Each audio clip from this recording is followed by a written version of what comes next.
Here we are. Good morning, friends. My name's Tanner Cartwright. This is Jerry Dorris, and we are here with Snake on the Table. What's our snake, Jerry? We're going to deal with pets, brother. Do you have pets inside or out of the house? And will past pets be in heaven? Bro, I barely let my kids in my house. Don't further the perception that you're so domineering. That I'm kind of a monster. You're a monster. Yeah. Do you guys have pets? I have, yeah.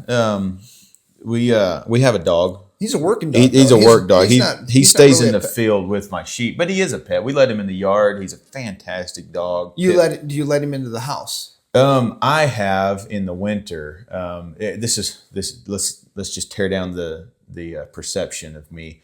I'm the only one that lets the dog in the downstairs. We have a downstairs that's kind of like a basement part of it, and my wife would never do that and doesn't really like it when I do it. But when it's super cold, I'll let the dog in the house a little bit. Yeah. And to be honest with you, if I'm at home by myself, I'm just like, I just don't like really being alone. Yeah. Like, so I'll let the dog in and he'll just lay in my office while I'm studying or whatever. You're a softy. I didn't realize this. I'm a pansy. Yeah.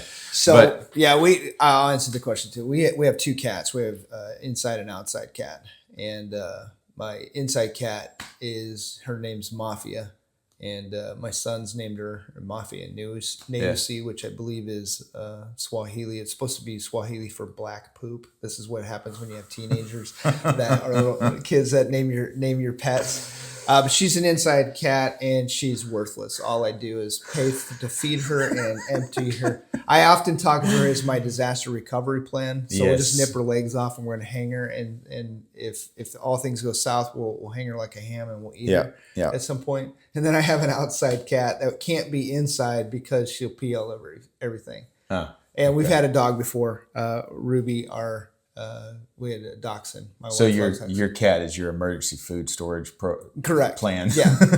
If things go south, we're going to eat her for sure. Which maybe give you an idea. But here's the thing: that cat loves me. Yeah. If I sit down, she wants to sit next to me on the armchair and stuff like that. So I'm a bit of a softie when it comes to animals. But I've never been a softie with cats, but with dogs. In fact, the other night I was telling my kids, they were asking me what dogs they had growing up, and I was telling them, and I just went through every dog we had growing up, you know. Yeah. And did it bring a tear to your eye? It kind of did. It made me tighten the chest because there was one dog that we got when I was young that we had my whole life, and she lived to be like 12, 13 years old. Yeah. And I had to put her down. Yeah. And I dug the hole and put her down and buried her and all of that. And it's like when I was telling them about all that, it's just kind of like, Daddy's about to cry. Still remember that dog and, having to put her down and all the years, best dog ever.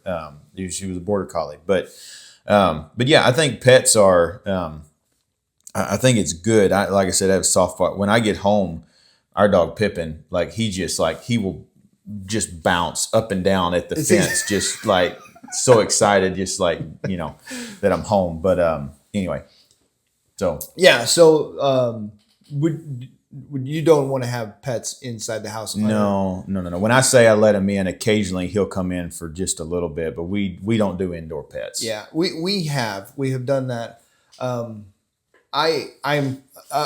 currently of the mindset I don't want to have pets. Once these pets die, we're done. One of the traps I think that happen to young families is their kids are wanting to have a pet, and then they let them have it, and then basically the parents end up taking care of that pet, and especially when that kid goes off to college. The average lifespan of a pet is 15 years or so.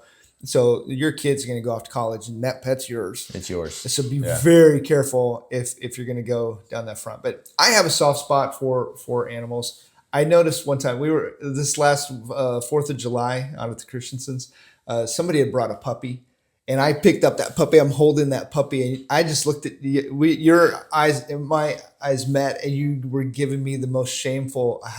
What are you even holding this dog like? I like dogs, but I'm not like this with animals. Like I don't like animal hair on me. Like I don't like. You just had this disgusted look. I'll pet a dog with my hand. I'm not about a dog on my face and licking my face and all that stuff. That's all disgusting. All right. Yeah. let's just deal with the issue here of where do we put pets in relation to humans and stuff like that. So I actually was teaching on the image of God this last War College. Yep. And just talking about how the image of God centers on two things: that the way that we resemble God, that we have characteristics and things that he has, and that we represent God. There's things that we are commanded to do. And so we are unique in the creation. This is why we eat animals, and we don't have conscious issues over that. They have been given to us for purpose. Yeah. They don't have souls. They don't. So just to bluntly answer the question, will our past pets be in heaven? I would argue they're not. I don't know where you're at on that. I don't think the restoration of all things means that a pet that I had when I was a little kid is now going to be returned to me, and I'm going to have all the past pets that you've talked about aren't going to be around for you to be taken care of in heaven. Even though we form emotional attachments to these animals, they're animals. They lack the eternality that we see in the eternal soul. They don't have those kind of things. Yeah. No, I mean, I've heard theologians that I respect, argue that there's no reason that they wouldn't be in heaven. But I don't think you can make the claim that I don't know. I had a good steak the other day. Would that cow be in heaven? Is that going to be restored? I mean, I liked him before we butchered him and ate him. Their point is animals. We know animals will be in heaven. So will it be the same animals that were here? Yeah, no, I believe there'll be animals in heaven, and I think we'll eat meat in heaven. I do. That's a snake too. Oh yeah. I hope we eat meat in heaven. I agree. I want every steak I have to be Wagyu. People have a big problem with that. Yeah. The idea that there would be death in heaven.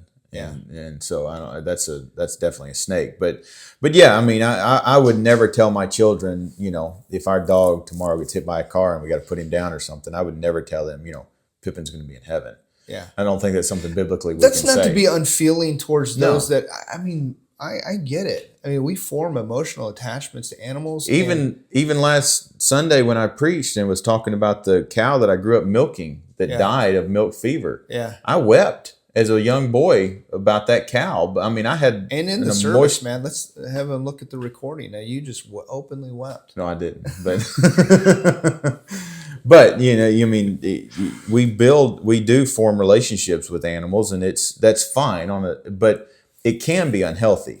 Yeah. So you see these people, fur babies or a dog mom. Yeah. Or all these kinds of things. You're not a dog mom. Yeah, you're not the mother of a cat or a dog or any animal. Yeah, a dog mom is a female dog, and we won't say the word for that. Yeah.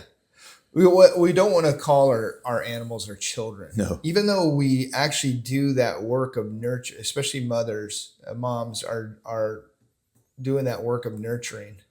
I have often said of my wife, because she would get up early to take our dog Ruby out. My dog Ruby, I actually wept. I was the one with her when we had to put her down. Yeah.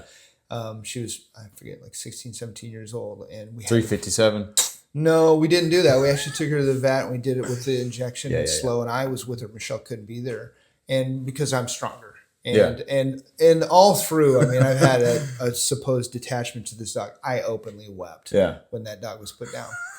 There's an emotional attachment there. But I've joked with my wife because she would get up early. She'd have to walk outside. This dog would go out in the yard, and it wouldn't walk around the yard and find a place because it was so lazy and fat. It would go to the edge of the car, or the sidewalk, and then just pee right there the moment it touched grass. So what that would do is every day, multiple times, same spots, it would just kill grass. She was a killer of grass. And I've joked with my wife. I said, when we get to heaven, the thing that we need to find, we're going to ask the Lord for an Excel spreadsheet to show us the number of hours you've spent looking at that dog take a pee. It's just ridiculous. Yeah. So, I would not argue that there's anything wrong with having pets, valuing pets. I think it's great for children to grow up with dogs and pets, but we have to be careful that we do not overvalue pets. Yeah. And so they're still just animals. They're not on the level with humans. You know, when my mom and dad had boxers, they loved boxers. And when I was born, the boxers went out of the house. They went away. We had that with a cat. And they had to got rid of go. our cat because of our boys when they were born. And my brother right under me, I was the oldest, and then my brother Boo was born, and he had asthma. So dogs were out of the house, nothing in the house. It all went away, and their lives changed because their son was far more valuable than the dog. Yeah.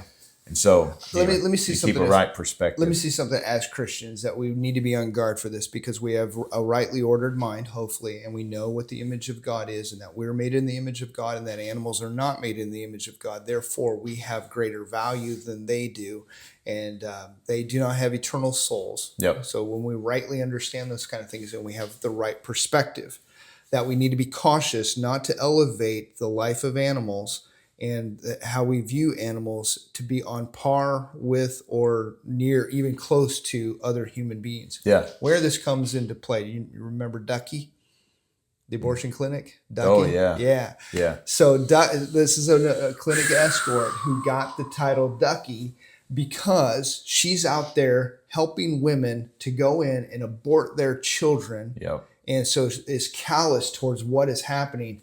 And there was a mother duck that walked into the middle, waddling across this busy road. And this clinic escort just came unglued and ran out into the middle of traffic. Risked her life to try to save a duck.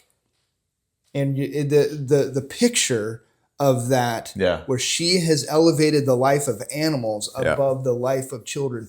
So as Christians, because we are rightly ordered in our mind, we should not overvalue the life of pets. Yeah. Even though we have formed emotional attachments, we need to have a right understanding. Yeah. And that people matter more than pets. So we did the masculinity episode. My wife showed him the picture of the boy that got bit by the dog. Yeah. And so we were, one of the kids, we were sitting there kind of talking about that and thinking about it. And I told the kids, I said, man, you know what I would do if our dog bit somebody like that? And my girls who love our dog instantly looked at me and they said, well, you would shoot him. Yep. Because there's an instant recognition that a child being bitten by a child is so much more, infinitely more valuable than that dog dog is going to take a bullet to the brain the second that he hurts a child or a human. Yeah. And so there's that instant recognition, even though it would be sad in some ways. But dogs, years ago, we had a friend at church that got attacked by a pit bull. I hate pit bulls, by the way. I think they should be outlawed.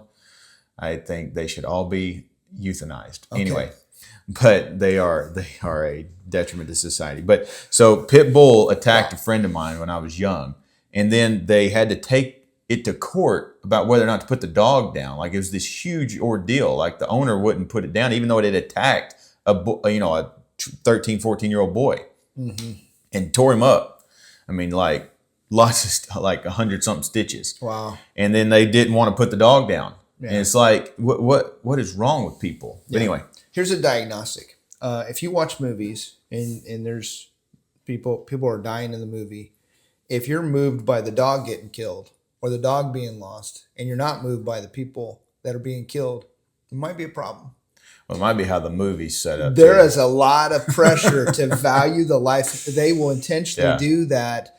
So, that heart tug, because the warping of our society, the warping of our mind and our hearts have overvalued animals over human life. It's intentional, guys. Well, and we pointed that out with the kids when we just watched Where the Red Fern Grows. Do you remember that old movie? Dude, I remember that movie. Yes. Dude. I would have watched it And the again mean now. boy that's trying to kill him falls on the axe. Yeah. And kills him. And then and everybody's like, it's kind of hard to feel sorry for the kid because he's a monster. Mm-hmm. But then the dog dies at the end and you feel bad and you're like holding back, your chest gets tight, but you didn't when the boy fell on the axe, and so of course that's. You just ruined it, man. I think I'm gonna have the War College watch Where the Redford. Yeah, I love the movie. I mean, the way that they make the movie, I mean, it's like, it is hard to be sad when the kid that's trying to choke another kid to death falls on an axe. Yeah. Like, it's sad, but it's kind of like, you had it coming. It's our sense of justice kicking in. Well, now we didn't give scriptures necessarily for why, and people may want to defend that pets will be in heaven, this kind of stuff. Feel free to argue with us there. That's our position. I think this is a third tier issue in the church. People can have different opinions on pets. I don't, And you can joke about them or not joke about them. I know people that get upset that I would talk about eating my cat, but. Well, sure. But at the end of the day, if the apocalypse happens, and my children are hungry, I'm eating the dog's gone. I'll come eat your dog. Yeah, 100%. You're not eating. My kids are eating my dog. Let's just swap animals. I'll bring you my cat. No. My dog has way more meat. I'm eating the dog. Oh my goodness. We have offended people like crazy on this one. Dude, if my kids are hungry, shit, dude. Yeah. I don't care what it is. All right. Well, if you want to send Tanner meat, you can do that. You can reach out to us at snakeonthetable@gmail.com. I've actually never tried dog. Really? No, I haven't. I'd like to. I was just in Morocco, man. I've had bobcat, but I've never had dog. Yeah, well, we'll talk about all the wild meats. All the wild meat we've eaten. See ya. See you, dude.